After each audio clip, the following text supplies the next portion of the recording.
आज या ठिकाणी कैलासवासी आदरणीय दादांना श्रद्धांजलीचा असा प्रसंग उभा राहू शकतो हे आयुष्यात असं कधी विचार करू शकत नव्हतो. परंतु शब्दाचा आणि वेळेचा पक्का अनेक महाराष्ट्राने देशभरात समाजकारण आणि राजकारण पाहणारे लोक की अजितदादा एक कसं ठसठसीत नेतृत्व या ठिकाणी होतं. अनेक विकसनशील गोष्टी या ठिकाणी अनेकांनी सांगितल्या, पण ज्या या आंबेगावच्या जवळून असलेल्या त्यांच्या अनेक गोष्टी ज्या आहेत, 91 सालानंतर पहिल्या वेळा मंत्री झाल्यानंतर अनेक गोष्टीत त्यांना कुतूहल असायचं, आवड असायची, पण राजकारण सोडून आणखीन काय करायचं. तर आर पाटील यांना आम्ही एकदा राज्य पातळी कबड्डी स्पर्धा, देश पातळीवरच्या कबड्डी स्पर्धा या ठिकाणी आपण घडवल्या होत्या आणि आबांना या ठिकाणी बोलवल्यानंतर आबांनी पहिल्या वेळा सूट बूट कोट असं सगळं इथेच आपण तयार करायला घातलं होतं. आबांनी ते मंत्रिमंडळात अजितदादांशी मोठ्या गमतीने चर्चा करत सांगितलं आणि शेवटचा समारोप या ठिकाणी नामदार वळसे पाटलांनी अजितदादांना खूप विनंती केली होती आणि अजितदादा इथं आल्यानंतर आबांची तर आंबेगावकरांनी कशी आयुष्यात त्यांनी लग्नात नव्हतं घातलं तशी तुम्ही ठेप ठेवली.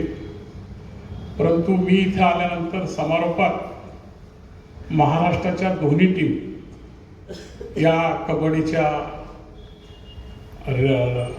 देश पातळीवर महिलांची आणि पुरुषांच्या दोन्ही टीम प्रथम क्रमांकावर आल्यानंतर या क्षेत्रात असणारे पवारसाहेब त्यांना खूप वाटायचं, पण काय काय जबाबदारी स्वीकारायची. PDCC बँक होती, मंत्रीपद होतं, पण बुवा साळ्यासारख्या ज्येष्ठ माणसाने आणि वळसे पाटलांनी सांगितलं हे कबड्डी क्षेत्र हे तरुण युवकांना खूप आकर्षित करत असतं, हा खेळ तुम्ही तो सांभाळा. त्या काळापासून अनेक तरुणांना सांभाळणारा बुवा साळवींचा अध्यक्षपदाची जबाबदारी या ठिकाणी अजितदादांनी घेतली. ती तहयात कालपर्यंत होती. असे अनेक प्रसंग या आंबेगावच्या जवळून अजितदादांसाठी आहेत. मग आपल्या इंजिनिअरिंग कॉलेजच्या इमारती असतील आणि दुसऱ्या काही गोष्टी असतील. पण दुसरी अतिशय संवेदनशील गोष्ट अशी आहे की कोविड काळात आपण सर्व पक्ष मिळून एकत्र काम करत असताना देशभरातला पहिला कोविडचा पुण्यामध्ये 1 पेशंट सापडलं, 2 पेशंट सापडले आणि ग्रामीण भागात आपल्याला वाटत नव्हतं की हा कोविड मुंबई पुणे सोडून गावाकडे येईल. आपले साहेब त्यावेळेला कामगार मंत्री असताना म्हणायचे की जेवढं करताय तुम्ही ते बरोबर आहे, गोरगरिबांच्यासाठी सेवा करताय, पण तुम्ही तयारीत राहा, आपल्याकडे ग्रामीण भागात कधी कोविड येईल. आणि बोलता बोलता त्या याला कोविड आपल्याला विळखा जेव्हा घातला तेव्हा सगळे आपण ग्रामीण भागातले लोक ज्यांनी दवाखाना पाहिला नाही त्याला या ठिकाणी कोविडमध्ये जाण्याची जेव्हा प्रसंग उद्भवला तेव्हा आम्ही साहेबांच्या मागे लागलो. साहेब, इंजिनिअरिंग कॉलेज तुम्ही केल्याप्रमाणे सगळं तयार करून ठेवलेलं आहे, सगळ्या गोष्टी या ठिकाणी तयार करून ठेवलेल्या आहेत, पण याला शासनाची लागणारी गोष्ट जी आहे तेवढे बघू, प्रयत्न करू, अजितदादांशी बोलू. आणि एवढ्या कोविडच्या काळात अजितदादांशी बोलत असताना दादांनी पुढाकार कोण घेते तर दटावून सांगितलं, अरे आपण पुणे शहरात या ठिकाणी 24 करोड रुपयाचा कोविडचा प्रोजेक्ट करतोय आणि पुण्याहून 1.5 तासाच्या अंतरावर असणारं तुम्ही कोविड सेंटर इथं माझ्याकडे 12 कोटी रुपयाचं एस्टिमेट आलंय. ते चुकल्यासारखंच मला असं काहीतरी वाटलं. आपण काहीतरी पण दादा इथं सगळ्या व्यवस्था आहेत. अरे म्हणून काय झालं, तुमचं काय असणार आहे. आणि बरोबर दिलीपराव सारखं मागे लागले, याच्यात मागे लागले. तुम्हाला माहिती आहे कोविडच्या अडचणी काय, तुमच्या दुधाला महाराष्ट्रभर तुम्ही 5 रुपये द्यायला लावलेत सरकारच्या वतीनं, कुठून पैसे आणायचे. आणि दादांचा फोन ठेवला, वाटलं की ही गोष्ट थोडी अशक्य वाटते, साहेबांच्याच मागे लागावं. आणि अर्धा तासाने पुन्हा उलटे फोन झाले. सौरभराव आपले जे कमिशनर होते माझ्या चांगले परिचित होते, पण ते सौरभरावांचा फोन, नामदारांचा फोन, तुला 1.5 तासात तिथे पोहोचायचंय, 2 तासात पोहोचायचंय. सौरभरावांच्या दारात गेलो तर ते म्हटले तुला माझ्याकडे यायला अजितदादांना फोन करावा लागतो काय. आणि तिथं गेल्यानंतर दादांनी पुन्हा फोन लावायला सांगितला. अजिबात कुठलीही गालबोट न लागणारी गोष्ट असेल तर जेवढे तुम्ही टाकाल तेवढे पैसे आम्ही तुम्हाला त्या ठिकाणी टाकून देऊ. आणि राज्यभरातलं आपलं पहिलं कोविड सेंटर असेल का ज्याला दादानी 6 कोटी रुपयाचे इक्विपमेंट, म्हणजे दादांना म्हटलं दादा टेंडर कधी होतील, ऑलरेडी आमच्याकडे 100 पेशंट त्या भीमाशंकर हॉस्पिटलला आहे, या आंबेगाव याच्यात आहे ग्रामीण रुग्णालयात. ते म्हटले बोललोय मी दिलीपरावांशी कसं करायचं ते. आणि इतकंच सांगून त्यांनी 10 मिनिटात फोन ठेवला. सौरभरावांना सांगितलं तुम्ही जेवढे वस्तूच्या रूपाने आणाल तेवढ्या वस्तू या ठिकाणी आपण तुम्हाला देऊ. मग भीमाशंकर कारखान्याने असेल, व्यक्तिगत असेल, दादांच्या भैरवनाथ पतसंस्थेने असेल, सगळ्यांनी मिळून त्या ठिकाणी कोविड सेंटरला आपण 5-6 कोटी रुपयाच्या वस्तू रुपये दिल्या. आणि 6 कोटी रुपये दादांनी आपल्याला न कुठलाही टेंडर किंवा कुठली प्रोसेस, देशभरात कोविड सेंटरविषयी काय काय झालं, पण आंबेगावसाठी 12 कोटी रुपयाचं, म्हणजे बरोबरीनं बारामतीच्या बरोबरीने या ठिकाणी कोविड सेंटर उभं करण्यासाठी अगदी 3 दिवसात मदत करणारा असा शब्दाचा आणि जनतेच्या स्पंदनाचा नेता या ठिकाणी. सार्वजनिक अनेक गोष्टी आहेत, व्यक्तिगत बोलाव्या तेवढ्या कमी गोष्टी आहेत. व्यक्तिगत म्हणजे त्यांच्या यादीत असायचं तर कोणाला सकाळी 6 वाजता फोन करू शकतो.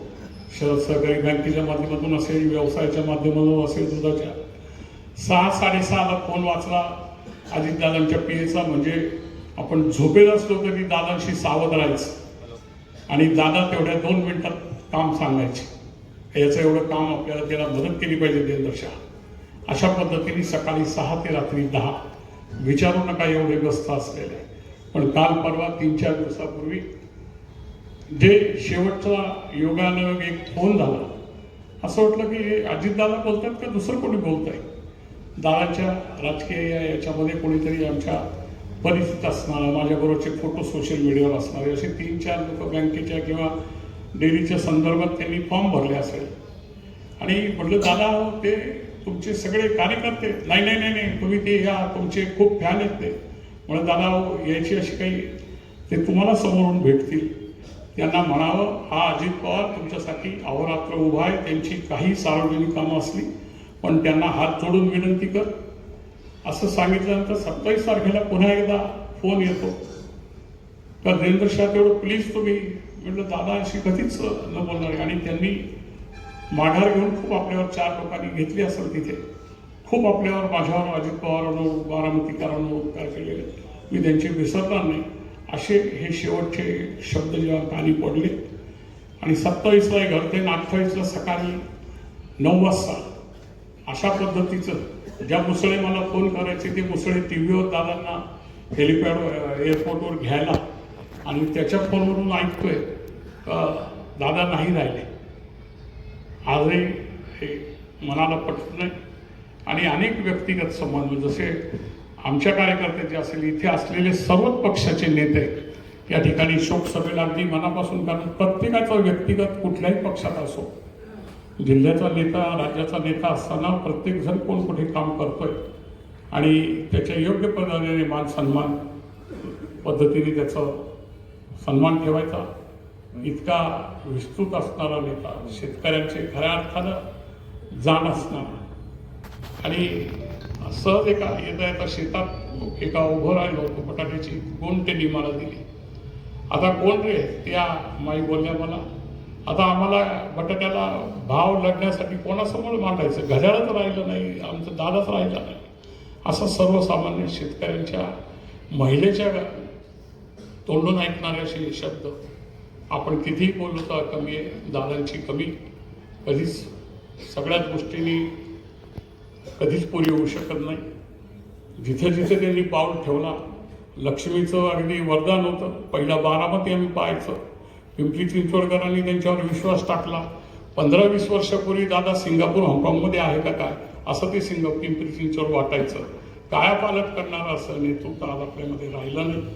नामदारांना अतिशय ज्येष्ठतेने आणि विश्वास या ठिकाणी कायम सगळ्या बाजूने देणारा एक खऱ्या अर्थानं अजितदादा आपल्यामध्ये नाही, हे या ठिकाणी खऱ्या अर्थाने आज त्यांना श्रद्धांजली देताना अतिशय डोळे भरून या ठिकाणी आलेले आहेत.